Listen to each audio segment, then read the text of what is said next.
గత ప్రభుత్వ హయాంలో ప్రకటించిన డీఎస్సీకి దరఖాస్తు చేసుకున్న వారికి మెగా డీఎస్సీలో ఫీజు మినహాయింపు ఇవ్వాలని మంత్రి నారా లోకేష్ అధికారులకు సూచించారు. ఎలాంటి విమర్శలకు తావు లేకుండా మెగా డీఎస్సీని పగడ్బందీగా నిర్వహించాలని ఆదేశించారు. సచివాలయంలో మంగళవారం టెట్ డీఎస్సీ నిర్వహణ సహా నైపుణ్య గణన ఏర్పాట్లపై అధికారులతో సమీక్ష నిర్వహించారు. వివిధ రాష్ట్రాల్లో అమలవుతున్న నైపుణ్యాభివృద్ధి కార్యక్రమాలపై అధ్యయనం చేయాలని అధికారులకు ఆదేశాలు జారీ చేశారు. మెగా డీఎస్సీని విమర్శలకు తావు లేకుండా పారదర్శకంగా నిర్వహించాలని రాష్ట్ర విద్య, ఐటీ, ఎలక్ట్రానిక్స్ శాఖల మంత్రి నారా లోకేష్ అధికారుల్ని ఆదేశించారు. టెట్, డీఎస్సీ మధ్య ఎక్కువ సమయం ఉండాలని, అభ్యర్థుల నుంచి వస్తున్న విజ్ఞప్తుల నేపథ్యంలో వారి నుంచి అభిప్రాయాలు సేకరించాలని ఆదేశించారు. పాఠశాలల్లో హేతుబద్ధీకరణకు తీసుకొచ్చిన జీవో 117 వల్ల కలిగిన నష్టంపై సమగ్ర నివేదిక ఇవ్వాలన్నారు.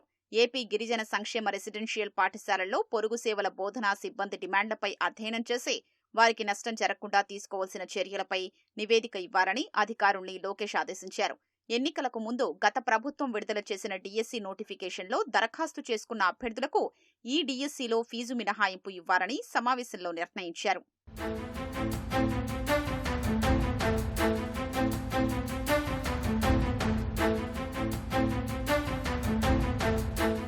మెగా డీఎస్సీలో వయోపరిమితి సడలింపుపై చర్చించి తగు నిర్ణయం తీసుకుంటామని మంత్రి లోకేష్ తెలిపారు. మెగా డీఎస్సీలో కొన్ని జిల్లాలకు ఎస్జీటీ పోస్టులు తక్కువగా ఉన్నాయని పలువురు తన దృష్టికి తెచ్చారని లోకేష్ ప్రస్తావించారు. ప్రకాశం జిల్లాలో ఉపాధ్యాయుల పదోన్నతులపై కొంతమంది కోర్టును ఆశ్రయించారని, దీనివల్ల పోస్టులు తగ్గాయని అధికారులు మంత్రికి వెల్లడించారు. అనంతపురం, శ్రీకాకుళం, నెల్లూరు జిల్లాల్లో న్యాయపరమైన వివాదాల్ని పరిష్కరించి పోస్టుల భర్తీకి చర్యలు తీసుకోవాలని మంత్రి ఆదేశించారు. పాఠశాలలో మధ్యాహ్న భోజన మెనూ ఎలా ఉండాలో తల్లిదండ్రుల నుంచి అభిప్రాయాలు సేకరించాలన్నారు. ప్రైవేటు పాఠశాల అనుమతుల రెన్యువల్ విషయంలో అనవసర ఆంక్షలు విధించవద్దని లోకేష్ సూచించారు. టెట్ సిలబస్పై వస్తున్న ఆరోపణల నేపథ్యంలో ఎటువంటి మార్పు చెయ్యలేదని, సిలబస్ వివరాల్ని వెబ్సైట్లో ఉంచినట్లు అధికారులు మంత్రి దృష్టికి తెచ్చారు.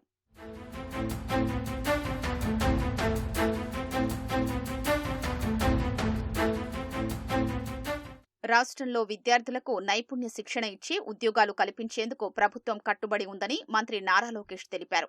నైపుణ్యాభివృద్ధి శిక్షణా శాఖ అధికారులతో మంగళవారం ఆయన సమీక్ష నిర్వహించారు. రాష్ట్ర యువతలో నైపుణ్యాలు గుర్తించి శిక్షణ ఇప్పించేందుకు నైపుణ్య గణన కార్యక్రమానికి ప్రభుత్వం శ్రీకారం చుట్టినట్లు తెలిపారు. వివిధ రాష్ట్రాల్లో అమలవుతున్న నైపుణ్యాభివృద్ధి కార్యక్రమాలపై అధ్యయనం చేసి మెరుగైన విధానాలతో తదుపరి ప్రణాళికల్ని సిద్ధం చెయ్యాలని ఆదేశించారు. విదేశాల్లో డిమాండున్న కోర్సులకు శిక్షణ ఇచ్చే అంశాన్ని పరిశీలించాలని లోకేష్ అధికారులకు సూచించారు.